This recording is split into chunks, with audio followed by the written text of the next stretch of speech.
All right, Shalom. First and foremost, I want to give all praise, honor, and glory to Yahweh, Bahashem Yahweh Shah, Bahashem Rakakodash. I want to give double honors to the apostles and elders of Great Millstone who taught us this truth and continually teach us this truth. And peace, love, and salutations to the hopeful elect that's laboring in this word of true sincerity. All right, Lord willing, this could be an edifying lesson. And what you see right here, I got a clip, from this show. I'm not too familiar with it. I just found it for myself, and I was looking at a couple clips of it. I may check it out. May not. But pretty much, out of the clips I was looking at, it's this man named Omni Man, and he got superpowers. This is an image of him right here, and he has a son. And pretty much to get you up on speed on, because I'm going to play a little bit of this video. He realizes that, humans are weak, and, he looks at them as insignificance. But his son wants to save him and have a life with him. So what happened is, he ended up beating his son. He ended up saying that he'll have another son. But anyway, I'm gonna go ahead and play this clip, and then I got some precepts lined up. You're doing this for nothing. Being a part of the Empire will make Earth better than it ever was.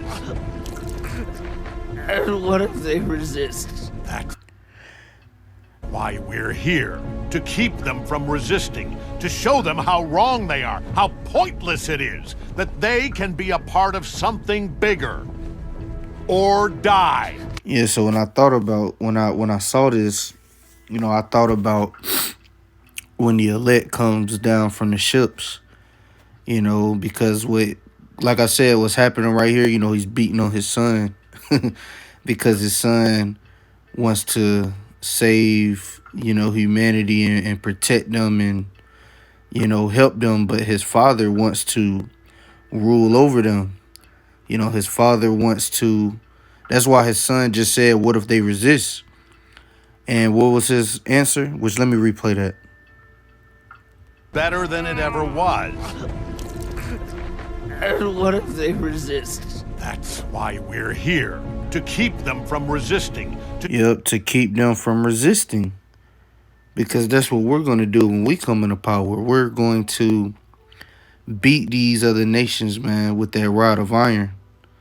All right? We're going to force them to submit and bow down to Yahushua and King David. They're going to bow to us as well. And we're going to force them to keep these laws, statutes, and commandments. And if they resist, which, let me play what he said. Show them how wrong they are, how pointless it is. Yeah, because, and just using this on when we come into power, the way these other nations is living is wrong. And we're going to show them that it's wrong. And they're going to submit because like it says in the scriptures, these laws, statutes, which matter of fact, I'm going to go ahead and get that. What is that? Deuteronomy 4. Verse 6, I believe. Yep. Keep therefore and do them, for this is your wisdom and your understanding in the sight of the nations, which shall hear all these statutes and say, surely this great nation is a wise and understanding people. For what nation is there so great, who have the Most High so nigh unto them, as the Lord our power is in all things that we call upon him for? And what nation is there so great that have statutes and judgments so righteous as all this law, which I set before you this day? So this is when we were getting the law, statutes, and commandments. And when we come into power, these other nations are going to see that we're a wise and understanding people, by our laws. So we're going to show them that their way of living is wrong. But if they still resist, this is what's going to happen. That they can be a part of something bigger. Or die. Yeah, or die. Because when we establish our kingdom, it's going to be rebellion, and those that rebel are gonna be forced to submission. You know, it's going to be a lot of heathens getting slaughtered, man. And then we're gonna have the power to bring them back to life. So we're going to force these other nations into submission. But I just wanted to play that because that's what I thought of when I seen this clip. That's us when we come down from the ships. Anyway, let me get into the scriptures. This is Daniel chapter 7, verse 18. It says, "But the saints of the Most High shall take the kingdom and possess the kingdom forever, even forever and ever." Because that's how that this is talking about Yahweh kingdom, because he was the only man that it was said that he would have an eternal kingdom if he obeyed the Most High. And we know that King Solomon is Yahweh in the reincarnation. So this is Yahweh's kingdom, which is by default is the kingdom of Israel.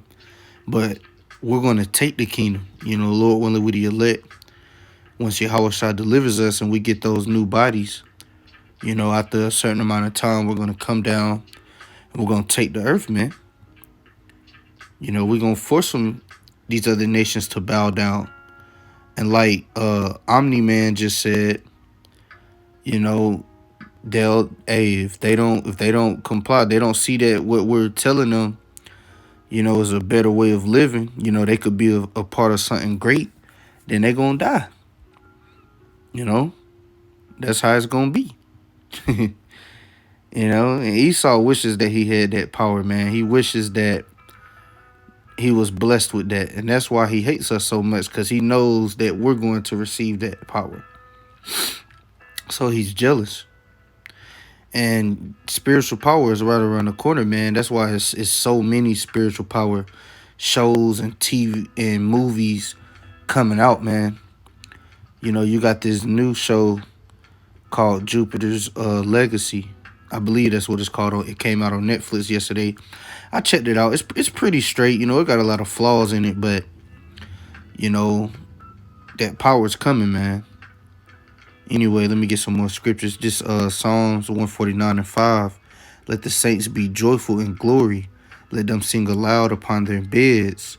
Let the high praises of the Most High be in their mouth, and a two-edged sword in their hand, to execute vengeance upon the heathen and punishments upon the people." So when we come down from them ships, hey, man, we're going to be praising Yahweh Shem Yahushua, because now it's our time to rule. Now it's our time to get vengeance.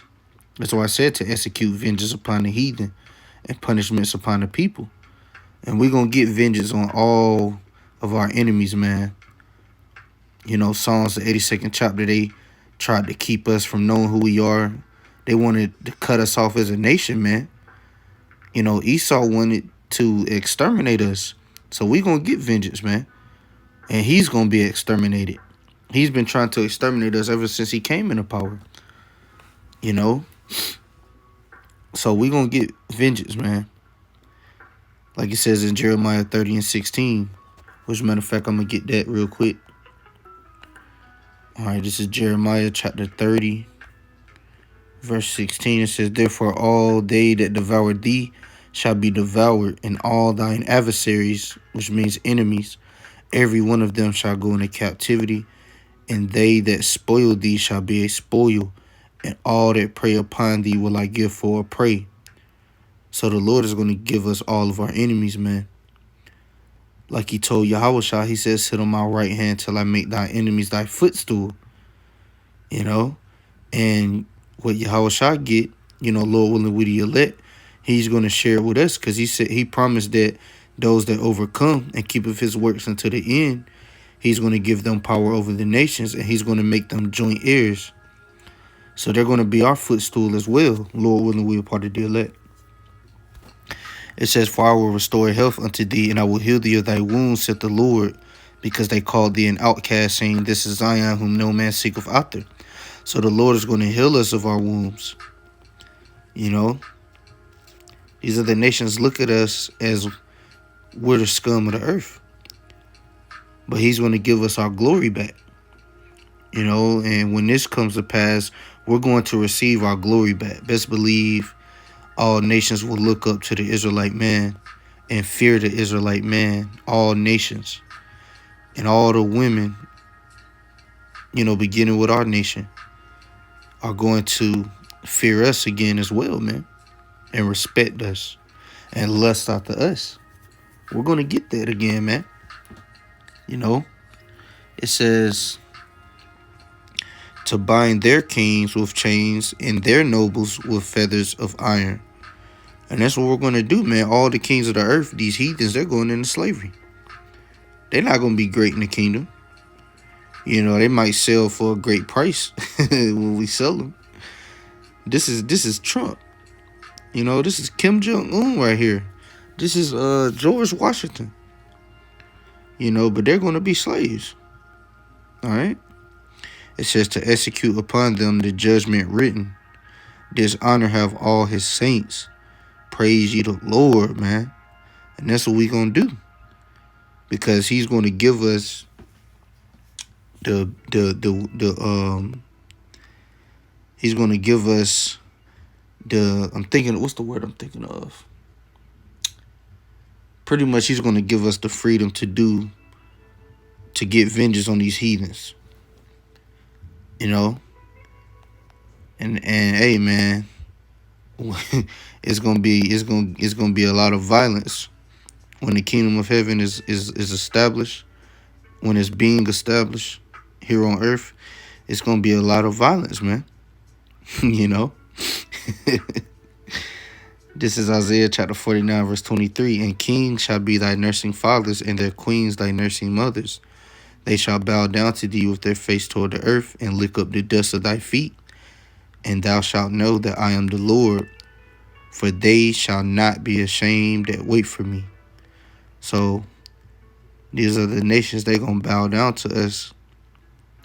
You know, and what it means by lick up the dust of thy feet, meaning they gonna, you know, they're gonna be on the bottom, man, and we're gonna be on the top.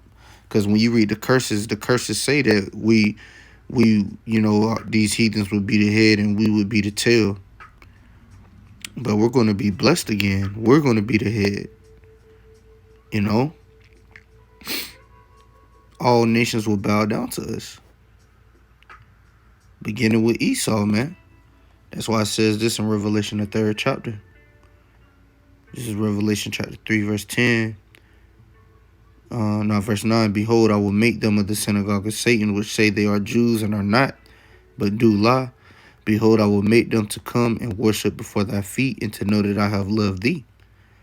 And that's going to happen, man. You know, all nations going to bow down to us. And they're going to know that we're the only people that's special. We're the most supreme, superior nation on the planet, man. And that's why, like Apostle Gabar said in one of his recent lessons, you know, Thawada Yahweh Shem Yahushua, for making him a man, and an Israelite man at that. And hey, man, I feel the same way, man. Thawada Yahweh Shem Yahushua for making us brothers Israelite men. Because that's the jackpot right there. That's the lottery. You know, being a man is great, but being an Israelite man is fantastic. You know? This is Isaiah chapter 60, verse 14. The sons also of them that afflicted thee shall come bending unto thee, and all they that despise thee shall bow themselves down at the soles of thy feet, and they shall call thee the city of the Lord, the Zion of the Holy One of Israel. See that? So they're going to bow down to us. It says, whereas thou hast been forsaken and hated, so that no man went through thee, I will make thee an eternal excellency, a joy of many generations. See that, man? So the Lord is going to put us on that high level. You know, he's going to put us on that high level, man. That's why it says, when you read verse 17, it says, for brass I will bring gold, and for iron I will bring silver, and for wood brass, and for stones iron. I will also make thy officers peace and thine exactors righteousness. So man, we're gonna be filthy rich. You know? We're gonna be filthy rich in the kingdom, man. Way richer than the elites. You know? Cause there's asteroids, there's planets out there there's pure gold. You know? It says, violence shall no more be heard in thy land, wasting nor destruction within thy borders, but thou shalt call thy walls salvation and thy gates praise. See that, man? And really, this whole chapter is a good chapter, man. You know, this is just a good read right here. The Lord gonna raise us up on that high level. You know, which I'm gonna have to keep that up, Lord willing. I'm gonna go through that. I may do another lesson on that, on this chapter. You know. All right, this is Zephaniah chapter 3, verse 19. It says, behold, at that time I will undo all that afflict thee, and I will save her that halteth, and gather her that was driven out. And I will get them praise and fame in every land where they have been put to shame. At that time will I bring you again, even in the time that I gather you, for I will make you a name and a praise among all people of the earth, when I turn back your captivity before your eyes, saith the Lord. You know? So, amen, the Lord is going to put us on that high level. You know, we're going to get our respect again, our fear again, our praise again from all the people on the earth, all these heathens, man. And they're going to witness the transition of power. They're going to witness us they're going to witness our King, Yahushua come. They're going to witness the elect and the 1/3 being saved and their bodies being changed. And they're going to witness them come down on earth and conquer these nations. You know?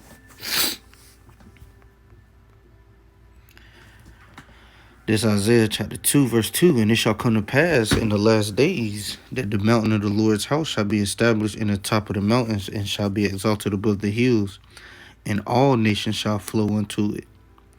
And many people shall go and say, come ye, and let us go up to the mountain of the Lord, to the house of the power of Jacob. And he will teach us of his ways, and we will walk in his paths. For out of Zion shall go forth the law and the word of the Lord from Jerusalem. See that, man? So they're going to keep our ways. It says, and he shall judge among the nations and shall rebuke many people. And they shall beat their swords into plowshares and their spears into pruning hooks. Nation shall not lift up sword against nation, neither shall they learn war anymore. So it ain't going to be no more wars, and all nations will submit to us. Okay? So Lord willing, this was an edifying lesson. And with that, I'm going to say shalom.